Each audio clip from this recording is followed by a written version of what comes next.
Well, welcome.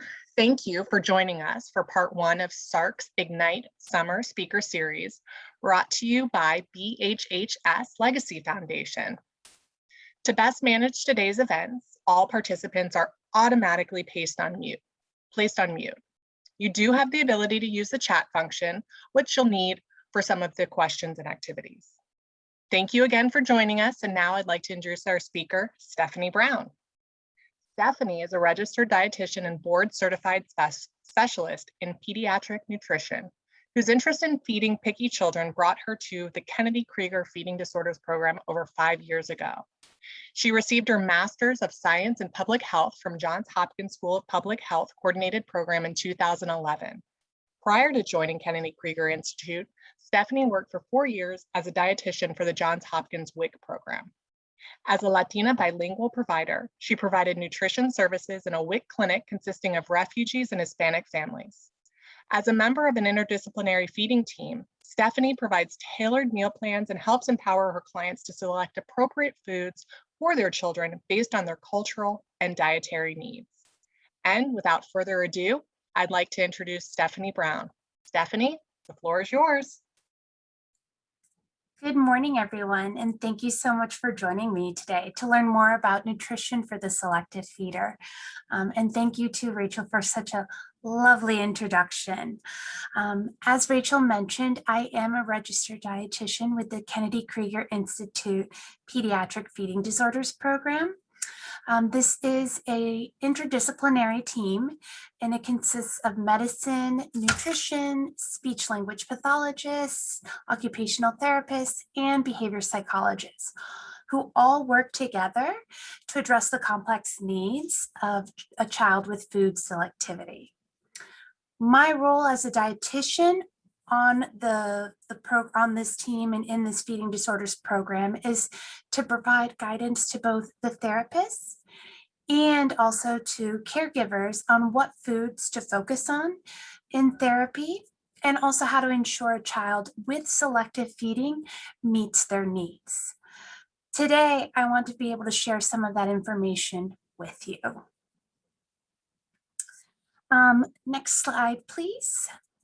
Before we continue on, I do just want to make all of you aware of both my financial and non-financial disclosures, and that I am an employee of Kennedy Krieger Institute. All right, so the goals of today's presentation are to, one, give you an understanding of the various methods used to assess a child's diet, and two, to review some strategies for developing an age-appropriate, well-balanced diet. So let's start with first kind of defining what is selective feeding. Selective feeding is when a child will only eat foods in a certain range, and only these preferred foods, and kind of won't go out of that comfort zone or that range. Selective feeding can be kind of broken down into two categories. We have moderate, where we find that for the most part, a child can find something to eat in most situations. Think of these kids as kind of more of your typical picky eaters, maybe won't eat carrots but loves broccoli, that kind of thing. Or we may have severe selective feeding, and this is where the child completely avoids an entire food group, a texture, or even liquids that are necessary for proper development. The fact is that with a child with severe selective feeding, their eating habits tend to interfere with family life. This severe feeding can present itself in one or more of the following forms. So the child may have trouble accepting and swallowing different textures. They may refuse to eat any solids or liquids. They may have some oral motor or sensory problems. Perhaps they're throwing tantrums at meals, or maybe refusing to eat certain food groups. Or you might also see choking, gagging, or vomiting when they eat. So why isn't autism research and resource centers so interested in feeding selectivity? Well, the thing is that children with autism are up to 5 times more likely to develop feeding problems than your typical neurodevelopmental children. And studies show that anywhere from 46 to 89% of children with autism exhibit some sort of challenging feeding behavior, anywhere from food selectivity, food refusal, or poor oral intake. There have been a lot of studies that have taken a look at autism and diet. And the most commonly known diet out there is the gluten-free, casein-free diet. It's definitely the one I get the most questions about. And for those of you who may not know it, the diet is based on the hypothesis that gluten and casein, which are found in certain foods, can act like false neuropeptides in the brain. So basically what happens is that you eat these foods that have gluten and casein, these peptides are absorbed into the body, and they pass through a leaky intestinal membrane. So they leave the intestine and then enter into the bloodstream, come up to the brain and cross that blood-brain barrier, so affect the brain, and that causes the behavior problems that we see in children with autism. Based off of this hypothesis, the purpose of the diet is to fix these problems, and so the diet promotes eliminating the gluten and casein from the diet. Gluten is found in wheat and wheat products, while casein is a type of milk protein is found in dairy products. So right off the bat, eliminating these foods, so wheat and dairy, can have significant implications in someone's absorption or intake of calcium, vitamin D, and folic acid. Appropriate substitutes are really difficult to find, especially if you already have a child who tends to be very selective. And so as a result, a strict adherence to this diet is extremely difficult for most families. Current evidence of efficacy is very limited.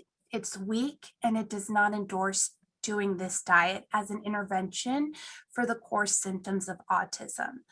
So, because the diet is not effective in managing the symptoms, it's really difficult to follow, and you have the potential, a greater potential really, for nutritional deficiencies. It is not a diet that I recommend for any child with autism, anyone with selective feeding. So the question is then, what diet do I recommend that children eat? So here it is. Bottom line is, whether you have a child who has autism, food allergies, selective feeding, or any other sort of health condition or disorder, bottom line is anyone over the age of 1, I recommend that they follow this plan, the MyPlate plan. Here you see the MyPlate icon, and this is the current nutrition guide that has been published by the USDA Center for Nutrition Policy and Promotion. It's a graphic that depicts a plate setting along with a glass, and this plate and the glass are divided into sections, and each section represents one of the 5 different food groups that are in our diet today. It's a visual tool that's used to emphasize consuming foods from all food groups, so that every time you sit down for a meal and are preparing your meal, you want to aim to have a serving from each of these different food groups. All right, so let's talk about how to get someone onto this MyPlate plan.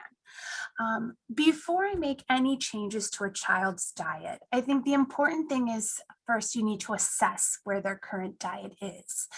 Why are you going to reinvent the wheel when you don't have to? So we have to kind of look at what are the strengths, what are the weaknesses of this child's current diet. There are 3 things that I look for in assessing someone's diet, and especially a child. It's energy, fluid, and diversity. So let's talk about how to do it so that in a sense you could do it yourself as well. When it comes to assessing energy, so let's start there first. In the field of dietetics, there are numerous methods that one can use to calculate calorie needs for a child. Here on this slide, I have listed a few methods. Which one you use depends on who you ask and who is your target population. In my experience, the easiest way to determine if a child is meeting their calorie needs is by looking at their growth. If they're meeting their needs, they're growing well. If they're not or exceeding, you're going to see problems in their growth. All right, so how do we assess growth? Well, growth in children is evaluated using growth charts. Here is a list of the various growth charts that are out there. Some are really helpful, some are not. The American Academy of Pediatrics recommends that those who are on, to use the World Health Organization growth charts for anyone under the age of 2. For those 2 and older, we recommend using CDC growth charts. And each of these growth charts that you see listed here has one for boys and for girls. Today, what I want to do is focus on these 3 specific growth charts that you see right here to evaluate a child's overall growth. The beauty of these 3 is that it looks not only at weight gain, but also at the child's change in stature. So let's start first with weight for length. This is a chart from the World Health Organization. Again, it is used for children under the age of 2. The other chart to look at is weight for stature. And this is the chart from the CDC, and it's used for children ages 2 to 5 years. And last but not least, we have BMI for age, which is used for children 5 years of age and older. So the weight for length, the weight for stature, and the BMI for age growth charts, what they do is they take into account the proportionality of a child. What does that mean? So if a child is small in stature, so short, I would expect them to weigh less than their peers. There's not as much mass there in terms of bone and muscle and tissue. The same goes for a child who is tall. I would expect them to weigh more than their peers because there's a lot more mass there.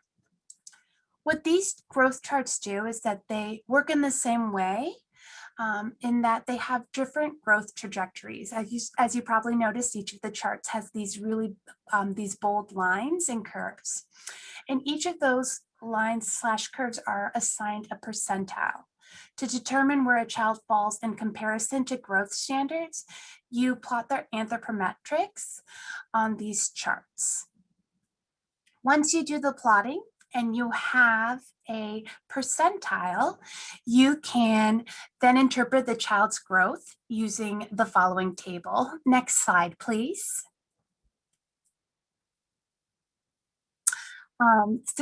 Here's that table. As you can see, what it does is it defines those percentiles to classify a child as either underweight, risk of being underweight, normal, overweight, or obese. Now you can determine if the child is meeting their needs.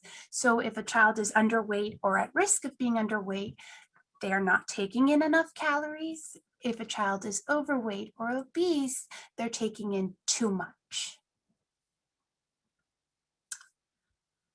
I do want to note that the goal in a child's growth is that they plot along their usual trajectory. What that means is that if a child's BMI for age falls somewhere, say the 25th percentile, that's in the normal range, I want them to stay along that curve. We don't want to see anything, any bouncing around like you see on this chart right here. Here, this child goes from the 25th to the 75th to the 10th to the 50th and then back to the 25th percentile. Again, all of those percentiles I just listed are all within the normal range. However, this child, as you can see from the chart, these changes are just way too drastic. And that usually signifies that there's a problem that needs to be addressed in this child's intake. So like I mentioned, the second thing I tend to look at is to make sure a child is taking in enough fluid. Symptoms of poor fluid intake are kind of listed here. You would see less frequent urination. I expect most children to urinate once every 3 hours or less. They may have dark colored urine. You're going to see constipation. They'll have a dry mouth, dry skin. You might see cracked lips or even thick saliva. So unlike the calories, when it comes to fluid, I do recommend doing some calculations. So sorry, you're going to have to do a little bit of math here.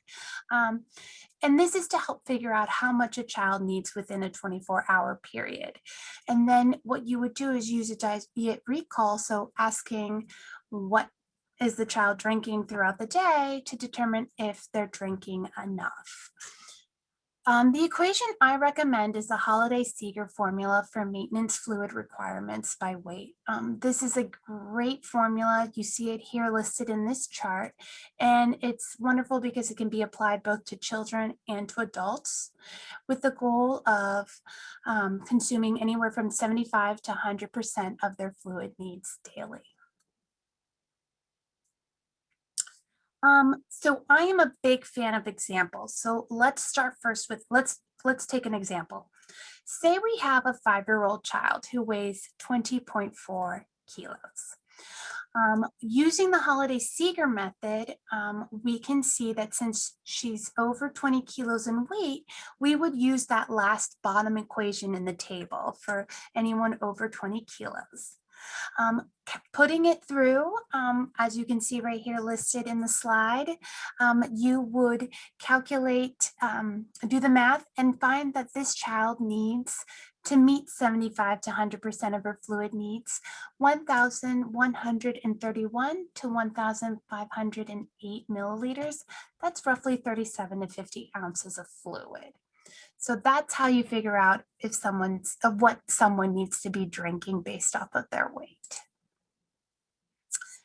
And then last but not least, I also like to look at the diversity of a child's diet.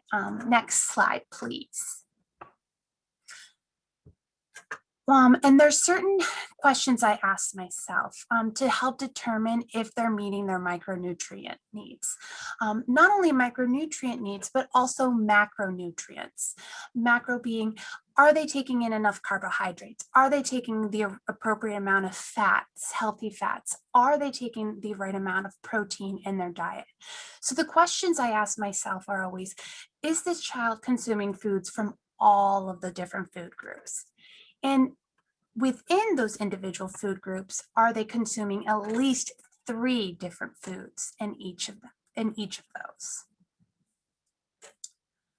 All right, so we've covered how to assess a diet, kind of determine where a child is, and figure out what is missing from it, be it they need more calories, maybe more fluid, or just more foods from certain food groups.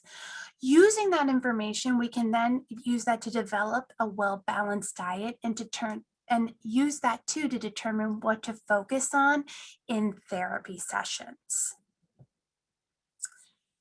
All right, so this may come as a shock to many of you, but I am not a fan of calorie counting.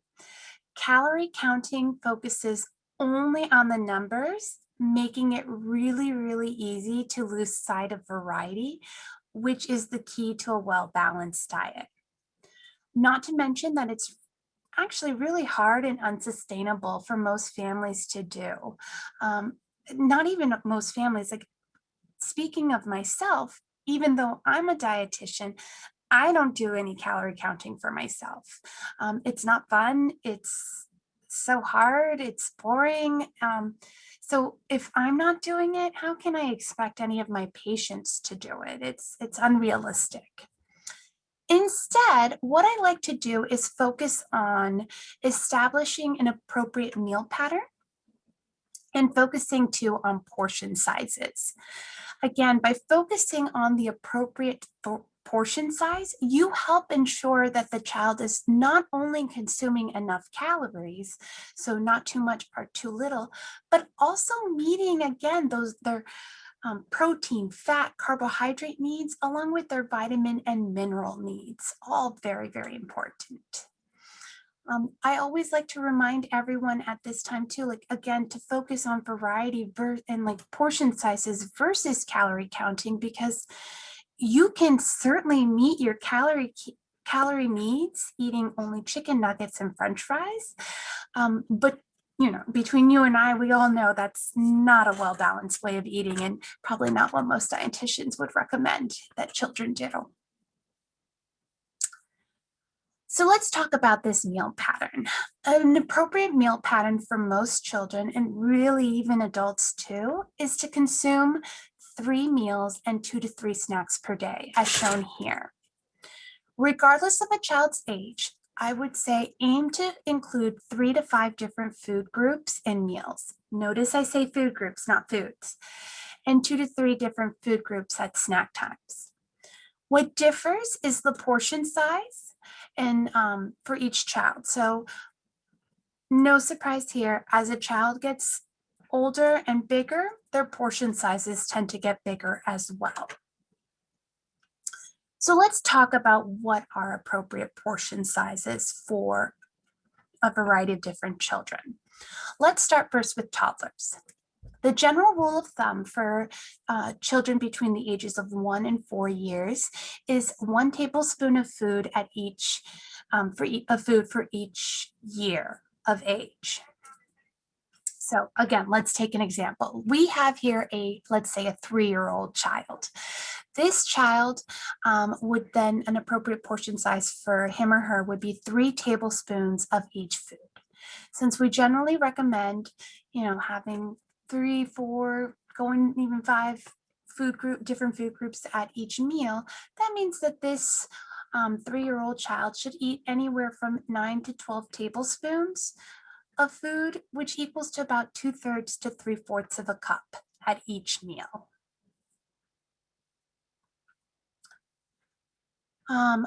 Here, the next slide here shows a helpful table that further breaks down the portion sizes, not only for toddlers, but for school-age children as well. I will take a moment to say, I know that there is a lot of charts and a lot of information that I'm presenting to you today and resources. Please do not worry, as these will be sent to SARC, and they will be able to distribute them to everyone who's attending today. So with this chart, on the left side of the chart, you see listed 5 different food groups here. The fruits, the vegetables, the grains, meats, proteins, dairy. Okay. Next column over shows you the number of servings that you need per day from that specific food group. And then the following 3 columns provide examples of serving size for that age range. So just again, looking at an example for helping to read this chart, if you have a 5-year-old child and you wanted to know how much they should be eating in terms of vegetables, looking at the chart, we see, vegetables go across, they need 2 to 3 servings per day, continue across, and the column set tells us that a serving of vegetables is about 1/4 of a cup cooked, or 1/2 a cup of a salad, so like raw vegetables. Now, notice with the servings column, like number of servings from each per day, that most of these foods, these children need anywhere from 2 to 3 servings. One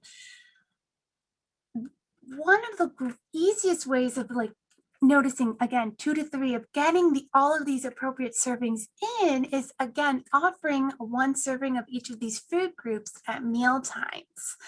So boom, that's a great way of getting all of those things, those food groups in, and to meet those recommendations. All right, let's talk about some older kids. So for those who work with teenagers or have teenagers, portion sizes for a teenager is the same as adult. I generally recommend using the hand method to measure out appropriate portions. So what you would do using the hand method is you see that with fruits and vegetables, a portion would be about the size of 2 handfuls. With proteins, it would be about the size of their palm. And grains and dairy is about the size of their fist closed. In terms of how much a teenager should eat from each food group, so the number of servings that they should have, that varies depending on their stage of maturation and their level of physical activity. So to further help with understanding that, I have here a table to help you determine the level of physical activity of a teenager. What you would do again is using this table is figure out how active this child is, and using that information, once you figure out if they're sedentary, low active, active, very active, you would use the following chart to determine the calorie needs. So next slide, please. So this table breaks down the calorie needs based off of age, which we see to the left, sex, which we see on the top, and then their level of physical activity. So let's say we have a 14-year-old female with a low level of physical activity, and looking at this chart, so going at 14, cutting across to girls low active, we see that she needs about 2,036 calories per day. Using that information, I would then recommend going to myplate.gov, where you can, at the website, there's a list of different MyPlate meal plans. Click on the appropriate meal plan, which in this example is for a 14-year-old. She needs about 2,000 calories, as we determined. Clicking on that link, you'll get the website will provide you with the amount this 14-year-old should eat from each food group. And that will help you too with figuring out how many servings to give. Next slide, please. So this is what the website would do for you to kind of give you an example of, again, how much this teenager should be aiming for from each of these different food groups in a day. Okay. All right. And last but not least, what we want to do is to also focus on variety. Calories and portion sizes is one thing, but we really just want to make sure at the end of the day that the child is also consuming a variety of different foods within each food group. And so, because that's the way to maximize their nutritional intake. So let's start first with fruits and vegetables. The reason to include them in a well-balanced diet is that they are a great source of dietary fiber, potassium, vitamin C, and folate. Though they're both individual groups, food groups, in a sense, they sort of provide very similar nutritional content to the diet in terms of the vitamins and minerals that they provide. If you think about it, most people you know, and this is the same case for children, you're either more of a fruit eater or a vegetable eater. And that's okay. We all have our preferences. I myself tend to lean more towards and eat more fruit than I probably do vegetables because I have more of a sweet tooth. But again, what we want to aim for, whether it's fruits, whether it's vegetables, is really just having a variety in there. And the way to make sure you have a variety is to aim for those different colored fruits and vegetables. As you can see in this table here, the different colors help emphasize the different vitamins and minerals that specific fruit or vegetable is providing. So orange fruits and vegetables, they're a great source of beta carotene. Red fruits and vegetables provide lycopene, and then yellow vegetables and fruits tend to provide more vitamin C. With grains are part of a healthy diet. Again, they provide a variety of vitamins and minerals, which help reduce the risk of heart heart disease. Not to mention, they're also a great source of fiber, which really helps with bowel function and healthy digestion. In general, I aim to make half of a child's intake of grains whole grains versus just white flour and white grains. So what this means is that when shopping, when picking out foods for them, I tend to turn the product over and look at the label, at the ingredient list, and try to find the word whole listed as one of the first ingredients. So whole wheat flour, whole barley, that sort of thing, to help make sure that it's more of a whole grain. So with proteins, proteins help provide amino acids, B vitamins, vitamin E, iron, zinc, and magnesium. In recent years, there's been a significant push for plant-based protein sources, and they have gotten this reputation of being healthier than animal-based proteins. So though plant-based proteins have significant benefits like increasing one's intake of saturated fats, dietary fiber, and vitamin D while limiting sodium and saturated fat intake, that doesn't mean that animal-based proteins are bad and can't be part of a healthy diet. Regardless of what protein source you use, whether it's animal-based or plant-based, the important thing is to have variety. And this is the case with vegetarians, carnivores, omnivores. You want variety. Why? Well, proteins are made up, again, of amino acids. The human body needs 20 types of amino acids in order to function properly. All of them are important, but there are 9 specific amino acids that are classified as essential. And that basically means that the body cannot produce enough of them, and we have to get them from our diet. The amount of these amino acids, it varies across protein sources. Some foods have higher amounts of one and lower of another, while another one may be vice versa. By eating a variety of different protein sources and including these in one's diet, you can ensure that overall you are taking in the appropriate amount of these amino acids. So again, reasons for emphasizing to children like a variety of different protein sources and trying to incorporate those into the diet. Dairy foods provide multiple health benefits, especially building and maintaining strong bones. They provide vitamin A, D, B12, riboflavin, zinc, phosphorus, in addition to calcium, which is what most of us know dairy foods to be in the diet for. The amount of vitamins and minerals tends to be higher in things like fluid milk and sort of decreases with the fermentation process. So kind of like the theme here is wanting a variety of different dairy foods, not just one alone in the diet to help meet that. Now, dairy is not only a source of vitamins and minerals in the diet, but also calories and protein, especially in young children. So kind of your school age and younger, who tend to be a little bit volume sensitive, so they can't eat as much solid food in one sitting. And may rely on drinking something like a milk to provide them with protein, vitamins, and minerals along with calories.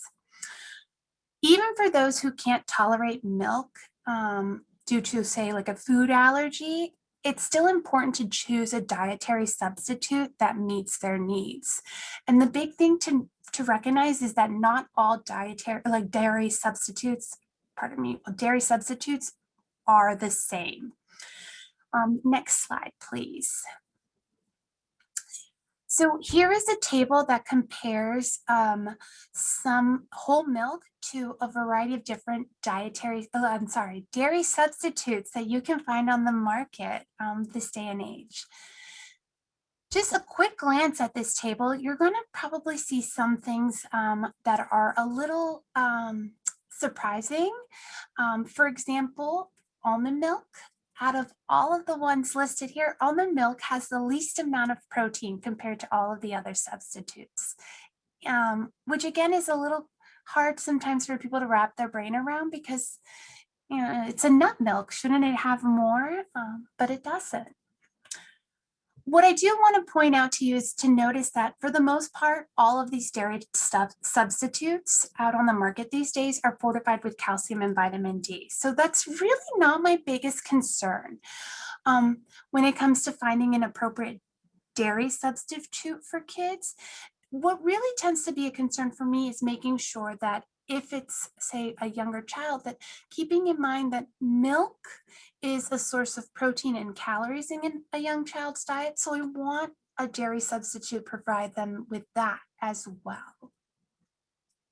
Generally, for those school age and younger, who can't tolerate milk or won't drink milk, I tend to recommend a soy or a ripple milk.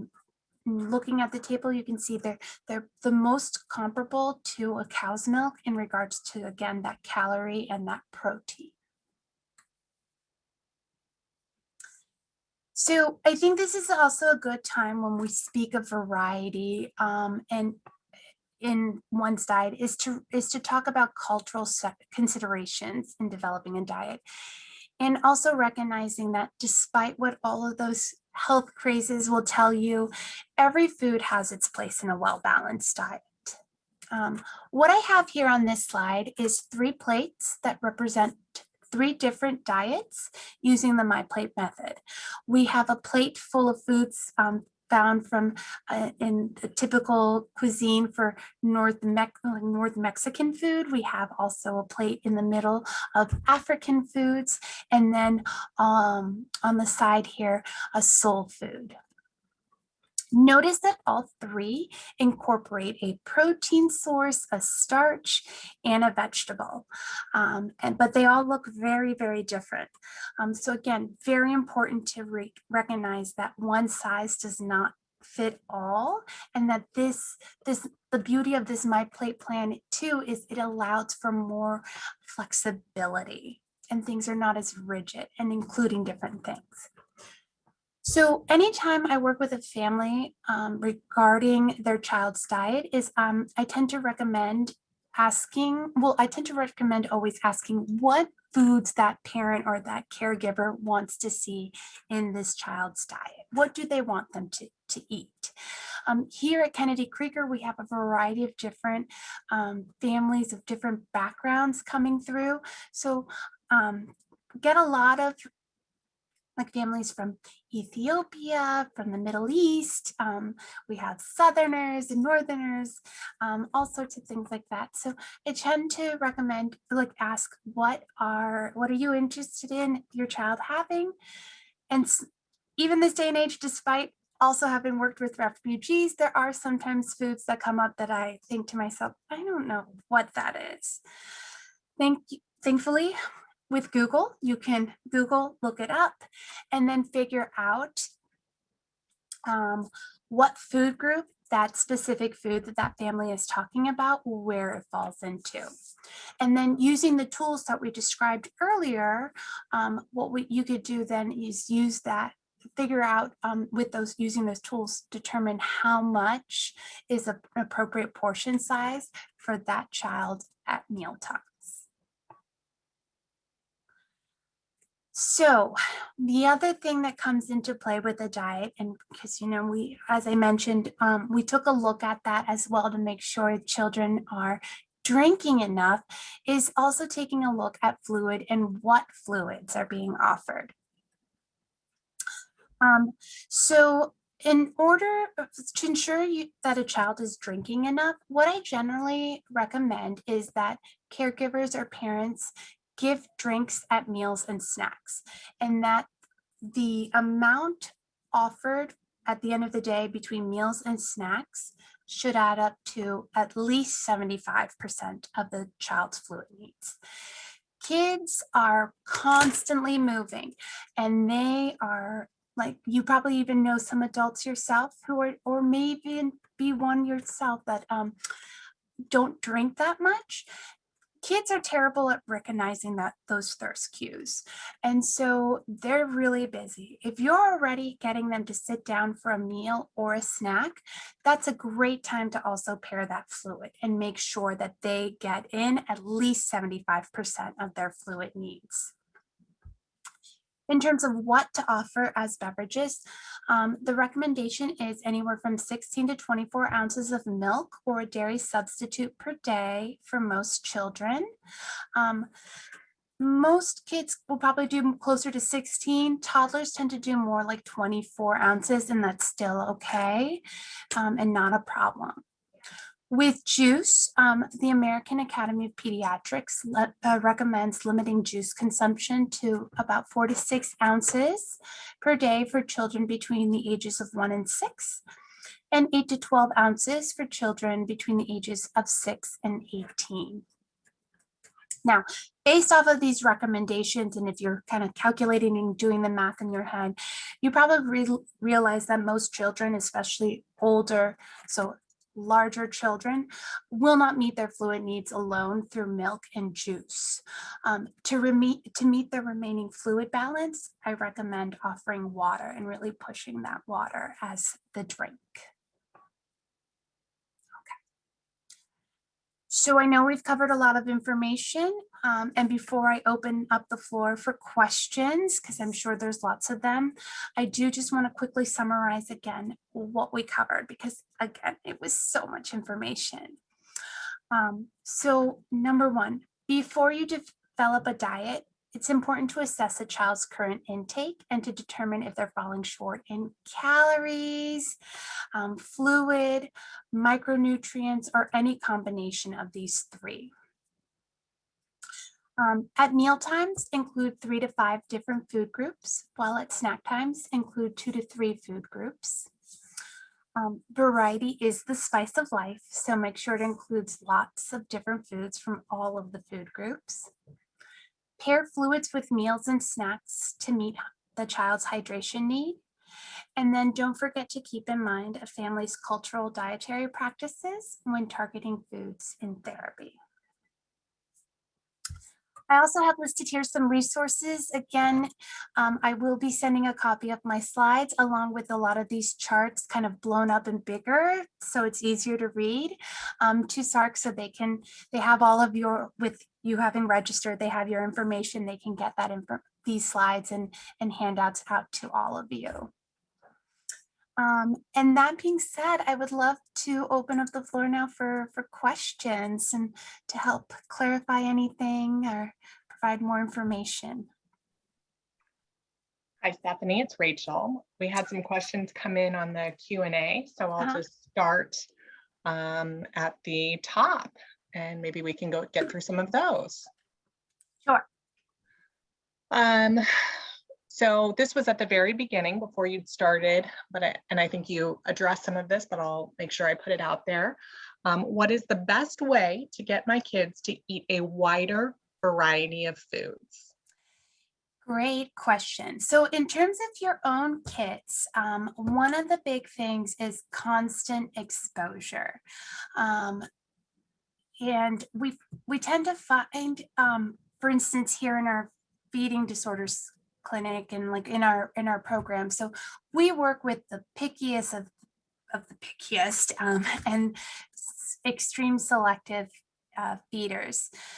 And really, if you were to simplify what our treatment plan is, it's just continuing to expose them to different foods and different textures. So again, this can also go into hand when increasing someone's variety of foods, not only to take more different foods, it's just constant exposure to these things. You can start with small volumes. You don't have to necessarily give them a full portion size. A bite or two may do it. Sometimes too, even getting the kids involved in helping with food preparation. Children are more likely to eat things if they've had so if they've helped prepare it. But just continual exposure is what's going to do it. Eventually the food isn't going to look so weird. It's not going to be so scary. It's not going to be so icky. It's just repeated exposure. Thank you, Stephanie. Yeah. Next question. Will this diet work for a child that has ADHD? Yes, this diet will. It works for anybody. There's this theory out, and it's not scientifically backed or really scientifically based, that giving sugars or sweet things increases ADHD. It does not. At the end of the day, a child with ADHD who we are, really focusing on like the brain and their attention, again, at the end of the day, they need just that well-balanced diet, food from all of those different food groups, staying well hydrated. So I really wasn't kidding when this diet is for everybody. Excellent. I think you did address this, but I want to just make sure I go through in order. If my child has a dairy allergy, is oat milk an acceptable dairy replacement, or are they missing something nutritional from dairy? No, oat milk is a great substitute. Now, compared to some other things, it tends not to have quite as much protein as, say, the soy and ripple, but it does have calories in it. So one of the things you could also do is to ensure that they're getting protein is making sure that if they're eating meats or legumes or other like protein sources of that nature. So it is a perfectly acceptable substitute. Okay. Just a quick another question related to that. I found hemp milk to be the closest in nutritional value to cow's milk, but it isn't mentioned. Is there a reason?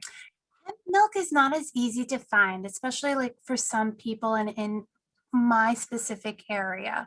I'm constantly going to the local grocery stores here and haven't been able, I don't easily find it. And it's, I also tend to find a lot of kids don't want to drink it. Again, at the end of the day, it's not I'm not necessarily saying that no, go soy or ripple or forget it. At the end of the day, you kind of have to take a look at overall what this child needs. So for instance, if they're doing a pretty good job at eating enough protein from other food groups, then I wouldn't worry so much about using the soy or the ripple. Say there's someone who doesn't necessarily need to be getting like a ton of calories from a drink. So say like an older child, they could totally do the almond milk because they can also probably eat more volume of other foods to meet their needs. It really is just like, again, with that assessment of that diet, finding what sort of things are missing and what you can do to help create that balance, and what foods to sort of focus on and add so that things are overall meeting that child's needs. I hope that makes some sense. So again, one isn't necessarily, there's nothing evil, there's no evil products out there. It really is a matter of just finding the right things for that specific child or person. Thank you. Yeah. I'm just going to ask our attendees if you can put your questions in the question and answer box so I can try and keep track of all of them. If you're putting them in the chat, it's difficult to keep track of those in the question and answer and chat. So there's a question and answer, and that's going to be easiest for me to keep looking at. I'm going to try and summarize a question that I'm seeing come in from several of the attendees, and the theme is, my child will eat this, grapes and apples, or my child will only eat fruits, no vegetables. And the question is surrounding how do I increase what they're eating, so more variety, and then also without making it a power struggle. I did hear you say, Stephanie, the importance of just presenting. So I feel like that's going to be part of your answer, but that's my best attempt to try and summarize a couple of the questions that we're seeing come in. Yeah, I definitely think, again, bottom line is with like really generalizing, like what we even do here with the pickiest of eaters, is just constant exposure. And with someone who isn't very open to things, to just taking that power struggle away would be as like not putting attention to it. So for instance, say you are trying to get your child to open, the family eats a lot of broccoli, you want them to eat broccoli and incorporate it into their diet. So one of the things you could do is, one, don't avoid making broccoli, continue to make it for the family. I wouldn't necessarily say like, oh, give the child a chance to not have the broccoli by offering something different. So like, oh, Sammy doesn't like broccoli, but he'll eat the green beans. I'll make green beans as well. No. Present the broccoli.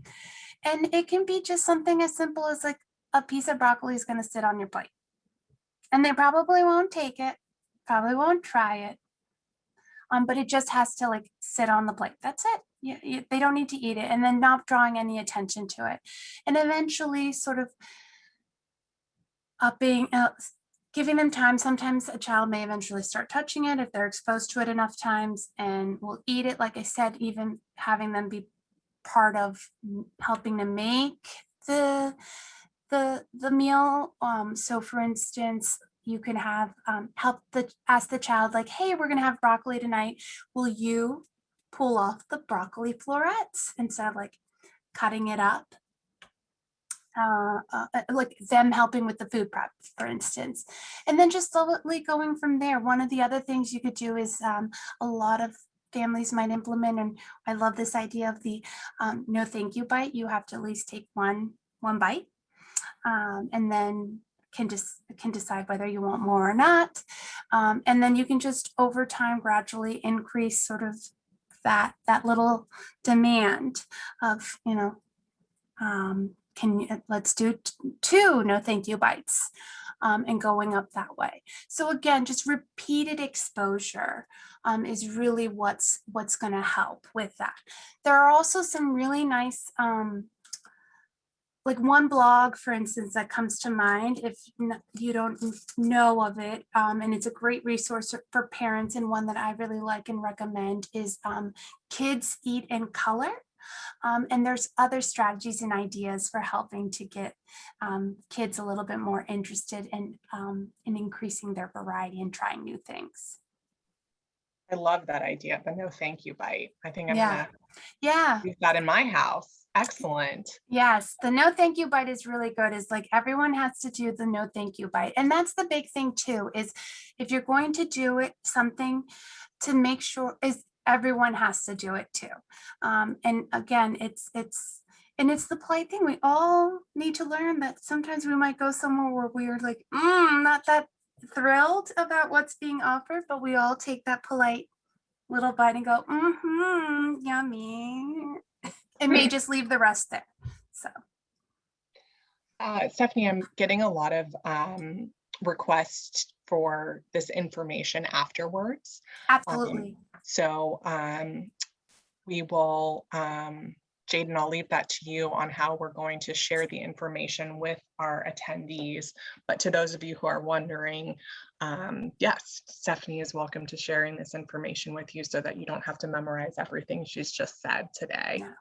No. We have another great question, and maybe this might be our last one as we're coming up on time here.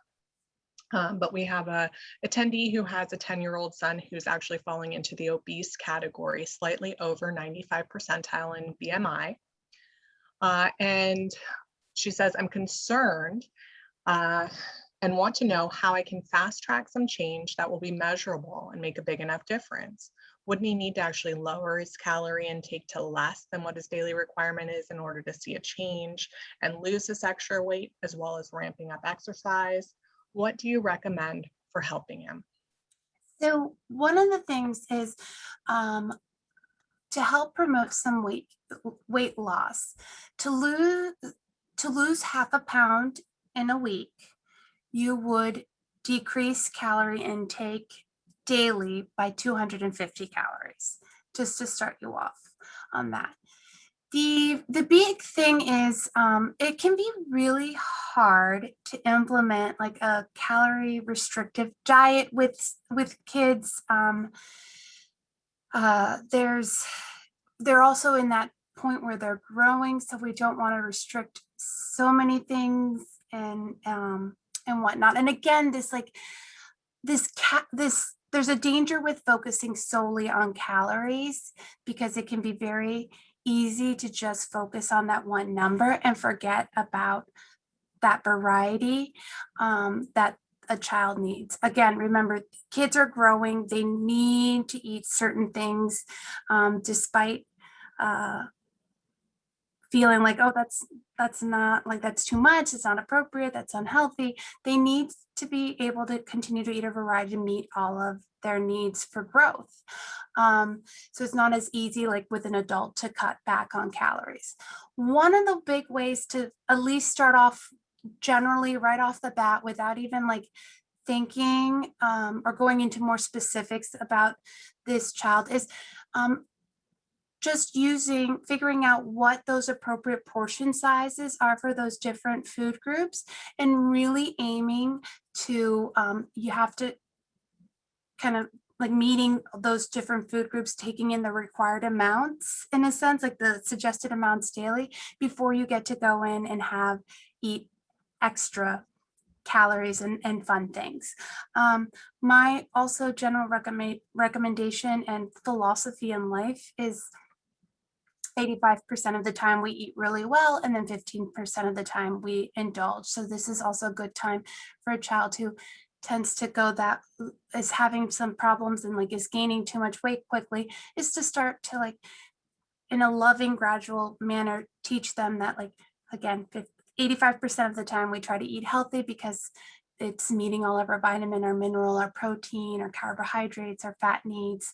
And then 15% of the time we can indulge and have fun, because who doesn't love a slice of chocolate cake or ice cream when it's really hot outside, that sort of thing. So, but again, just off the bat, thinking of this, one great way to start is looking at portion sizes and making sure that we're not eating too much from one food group that's causing us to eat less from another one that might help us feel full without all of those extra calories. So for example, a lot of times, especially in an American diet, we tend to get very carb heavy.